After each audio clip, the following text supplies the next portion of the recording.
Повидајке се којаш прие забавлjalе, страшиле и училе генерација наших преоцев и прамајков. Дале давале су се усмено. Да би се очувале, е славистица Елизабета Брантнер-Палковиќ пред веќе од 40 лет снимила Старе жене и ниве повидајке давних времиња. Ово е и наслов ние нови книге, која пред кратким презентирала у Вулка Продоштофу. За ранни време се луѓе поминали да се били јунаки марливи и они се hteli само на две звезди. Кој бил први на Фејто и htio да стане беле лиле, хлебац, куха.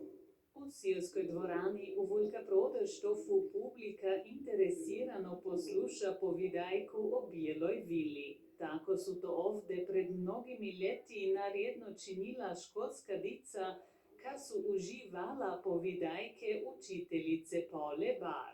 Она и још 3 друге жене су пред 10 лети биле информантице, autorici книге. Mi se nek čujemo, nikad se ne smije zaboraviti, če se recimo zločin djelalo. A ja, meni je došlo, nikad se ne smije zaboraviti, če se i dobroga djelalo. Tako se ne smije naša kultura zaboraviti ili naša tradicija. Ne? I ja povidajke neka nas spomenati kako su poleg ljudi, če su nam povidali, da se to ne zgubi. To mi je bila zapravo motivacija. 24 повидајке из Климпуха, Узлоба и Вулка Продоштофа повидају о Биели вила, Вишка, Лијани или осебујно звити јунаки, легенда коди о други догаѓаji. Ide za odnose, ide za socijalne kontakte, ide za svađu.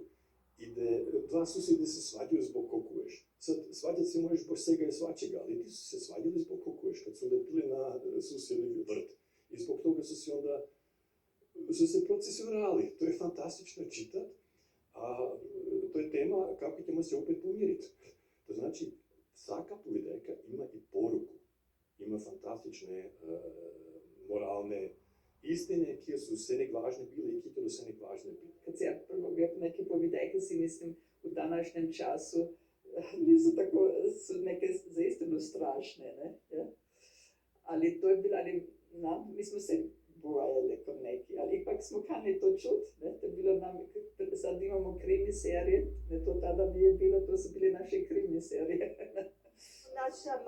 Naša stara mati nam je svaki dan povidajke povidala.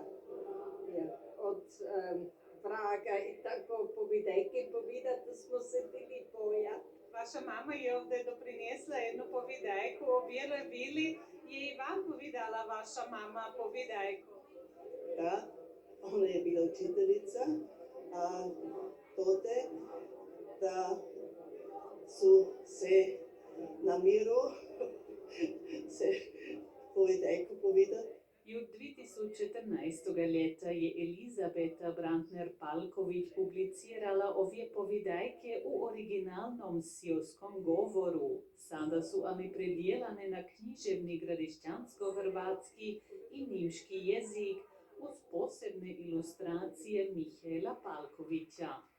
Povidajke su se nekčača ima s jezikom, s kulturom, tradicijom, identitetom stvarno i to je za mene važno da se to dalje da. I zato se ova knjiga sad ne u dijalektu, nego za istinu u normiranom jeziku napisala, ali će još posebno da je dvojezična. Kako se vam vide ovje povidajke? Jako dobro, jako dobro. Svi su lijepi, jedna lepša nego druga. Meni je jako interesantno da su ovako iz stare povidajke, kako su prije te žene mogle povidati povidajke i jako je interesantno, da. Ja si rada povidajke šel, kao ovo su istine, ja povidajke su istine. Ni samo za djecu, nego i za odrašćene, ovo je dobro. Autorica ima još neke povidajke u ladici, tako da će more biti dojeti i nastavak. Knjiga Povidajke davnih Rimljan se more kupiti kod izdavača, kod Hrvatskoga kulturnoga i dokumentarnoga centra u Željeznu. Неке повидајке се можу послушати код подкаст на веб страници HN Blog.